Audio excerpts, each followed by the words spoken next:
Welcome back your own channel trade first में। आज हम जानेंगे P ratio, PB ratio, return on capital employed, return on equity. ये जो हमें फंडामेंटल रेशो है इसके हम स्टडी करने वाले हैं और बहुत ही आसान भाषा में इसकी स्टडी करने वाले हैं। तो बने रहे हमारे साथ इस वीडियो में और जानते हैं कि हमें किस प्रकार आइडेंटिफाई करना चाहिए और इसका फुल स्टडी हम इस वीडियो में करने वाले हैं। अगर आपने हमारे चैनल को सब्सक्राइब नहीं किया तो चैनल को सब्सक्राइब कीजिए और बेल आइकन को प्रेस कीजिए।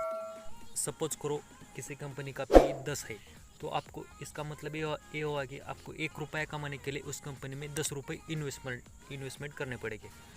और एक आधी कंपनी देखो, किसी कंपनी का पी 15 पे चल रहा है तो आपको 1 रुपया कमाने के लिए 15 रुपीज़ लगाने पड़ेगा। ये हुआ पी का सरल अर्थ। यहाँ पे देखो पी रेशो का फॉर्मूला हमने यहाँ पे निकाला है। पी रेशो का फॉर्मूला बनता है प्राइस पर share divide by earning per share.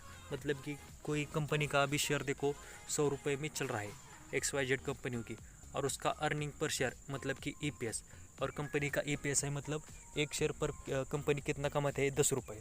तो 100 डिवाइड बाय 10, तो इसका आंसर आएगा 10। तो ये होगा हमारा पी रेशो। अगर आपको कोई कंपनी में निवेश करना चाहते हो तो आपको सबसे पहले पी रेशो देखना चाहिए और वो पी रेशो 25 से नीचे होना चाहिए। जितना पी रेशो नीचे उतनी आपको कंपनी बेहतर और कंपनी का रिटर्न अच्छा मिलेगा। ये देख लिया हमने पी रेशो। अब हम चलते हैं पीबी रेशो की ओर। अब हम देखते हैं price to book ratio. Suppose करके चलो कि कोई XYZ नाम की एक कंपनी और उस कंपनी के एसेट्स 100 मिलियन है। एसेट्स का मतलब होता है कि कंपनी का कोई मैन्युफैक्चरिंग प्लांट होता है, उस प्लांट में कंपनी का जो कंप्यूटर्स रहता है, उस प्लांट में कंपनी का जो मशीनरीज रहते हैं, उस सब की जो वैल्यू बनती है, और कंपनी का जो लैंड बैंक रहता है, कंपनी की जितनी प्रॉपर्टी होगी इसको हम एसेट्स कहते हैं। और यह देखो एसेट्स कंपनी के है 100 मिलियन और लायबिलिटीज़ है उसकी 15 मिलियन। लायबिलिटीज़ का मतलब होता है उधार, कर्जा, और उस कंपनी पे उधार है 50 मिलियन। तो देखो, और यहाँ पे कंपनी का टोटल शेयर्स आउटस्टैंडिंग है। शेयर आउटस्टैंडिंग का मतलब है कि टोटल शेयर कितने हैं कंपनी के 25 मिलियन। यहाँ पे देखो हम कैसे निकालेंगे। सबसे पहले देखिए कंपनी का एसेट्स कितना है 100 मिलियन, उससे लायबिलिटीज़ माइनस कर देंगे। लायबिलिटी का मतलब हुआ है कर्जा, उधार, उससे 50 मिलियन माइनस कर देंगे। वो ये हुआ कंपनी का बुक वैल्यू। जो कंपनी का बुक वैल्यू बन के आता है यहाँ पे देखो 50 मिलियन आता है। ये रहा कंपनी का बुक वैल्यू। अब हम देखते हैं कंपनी की बुक वैल्यू रेशो कैसे निकालते हैं। यहाँ पे देखो आपको दिखाई देगा कंपनी की book value 50 million divide by total shares outstanding. Company की जो बुक वैल्यू है रियल वो 50 आते हैं, और जो टोटल शेयर्स आते हैं 25 मिलियन, उसको 50 से उसको डिवाइड कर देंगे तो उस कंपनी की बुक वैल्यू रियल आएगी। उस कंपनी की बुक वैल्यू आएगी 2 रुपीज़। तो यहाँ पे देखो प्राइस टू बुक रेशो कैसे निकलते हैं। सपोज करके चलो कि कंपनी का अभी शेयर प्राइस 4 रुपीज़ चल रहा है और कंपनी के यहाँ पे देखो बुक वैल्यू 2 रुपीज़ है। तो इस यहाँ पे हमारा प्राइस टू बुक वैल्यू कितना आएगा 2 रुपीज़। अगर मानो कोई कंपनी की प्राइस यहाँ पे 10 होगी और कंपनी का बुक वैल्यू यहाँ पे 5 रुपीज़ होगा, तो प्राइस टू बुक रेशो हमारा 2 आने वाला है, क्योंकि हम करंट प्राइस को बुक वैल्यू से डिवाइड करने वाले हैं। इस प्रकार हमें price to book value ratio मिलता है। यहाँ पे हमने price to earning ratio, price to book ratio देख लिया। अब हम चलते हैं रिटर्न ऑन इक्विटी और रिटर्न ऑन कैपिटल एम्प्लॉयड की ओर। सबसे पहले हम देखेंगे return on equity. Return on equity क्या होता है?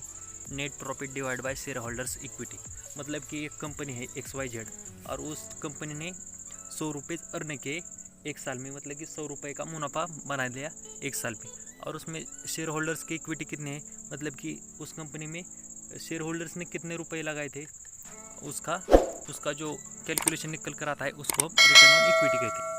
यहाँ पे मान के चलो कि कोई कंपनी ने 100 रुपये अर्न किए, तो 100 रुपये में शेयर होल्डर्स ने कितने इन्वेस्ट किए थे। मानो कि शेयर होल्डर्स ने कोई 10 रुपये कंपनी में इन्वेस्ट किए थे, तो हमारा जो रेशो निकल कर कैसा आएगा, कंपनी का नेट प्रॉफिट है 100 रुपीज़ डिवाइड बाय 10, जो कि शेयर होल्डर्स की इक्विटी है।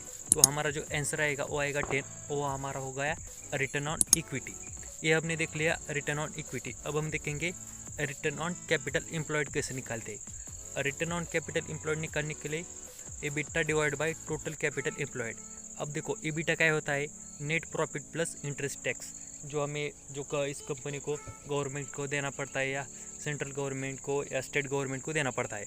तो देखो डिवाइड बाय टोटल एम्प्लॉयड क्या होता है, शेयर होल्डर्स जो है, share holders equity share holders plus long term debt, जो कि कंपनी ग्रोथ करने के लिए कोई HDFC बैंक हो या ICICI बैंक, उस बैंक से लोन लेते हैं, उसको हम लॉन्ग टर्म लोन कहते हैं। ये हो गया share holders equity plus long term debt, इसको कहते हैं हम टोटल कैपिटल एम्प्लॉयड। तो EBITDA जो आया कंपनी का, मान के चलो कि कोई ये कंपनी का EBITDA आया 150 रुपये टोटल मिलाकर, net profit plus interest tax. तो यहाँ पे देखो total capital employed, share holders क्या इक्विटी कितने हैं हमारी 10, और यहाँ पे देखो मानो कि लॉन्ग टर्म कंपनी का डेट है 5 रुपये, तो यहाँ पे हो गया 10 और 5 15, और हमारा जो EBITDA कितना आया था 110 डिवाइड बाई 15। ये जो हम कैलकुलेशन करेंगे तो हमारा आंसर आएगा, यहाँ पे आंसर आने वाला है 7.33। ये हो गया हमारा रिटर्न ऑन कैपिटल एम्प्लॉयड। तो यहाँ पे देखो आप रियल टाइम में जब कंपनी में इन्वेस्ट करना चाहते हो तो सबसे पहले हमें ये देखना चाहिए कि कंपनी का रिटर्न ऑन इक्विटी और रिटर्न ऑन कैपिटल एम्प्लॉयड। अब हमेशा आपको यही याद रखना है कि कंपनी का रिटर्न ऑन इक्विटी है, ये जो रिटर्न ऑन इक्विटी है वो हमेशा 15 से ज़्यादा होनी चाहिए, और हमारा जो रिटर्न ऑन कैपिटल एम्प्लॉयड है ये हमेशा 20 से ज़्यादा होनी है, तभी आपको इस कंपनी में इन्वेस्ट करना चाहिए।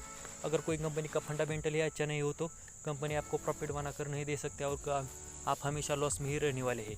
तो हमेशा कंपनी में निवेश करने से भाई यह ध्यान रखें, कंपनी का PE रेशियो, कंपनी का price to book ratio, company का रिटर्न ऑन कैपिटल एम्प्लॉयड और कंपनी का रिटर्न ऑन इक्विटी रेशियो, और इसके साथ डेट टू इक्विटी रेशियो भी आपको देखना चाहिए। और डेट टू इक्विटी रेशियो है वो हमेशा 1 से नीचे होना चाहिए। कुछ कंपनी का 0.22 आपको मिलेगा, कुछ कंपनी का 0.66, कुछ कंपनी का 0.5, ऐसे रेशियो में आपको निवेश करना चाहिए, जो कि डेट टू इक्विटी रेशियो 1 से नीचे होना चाहिए।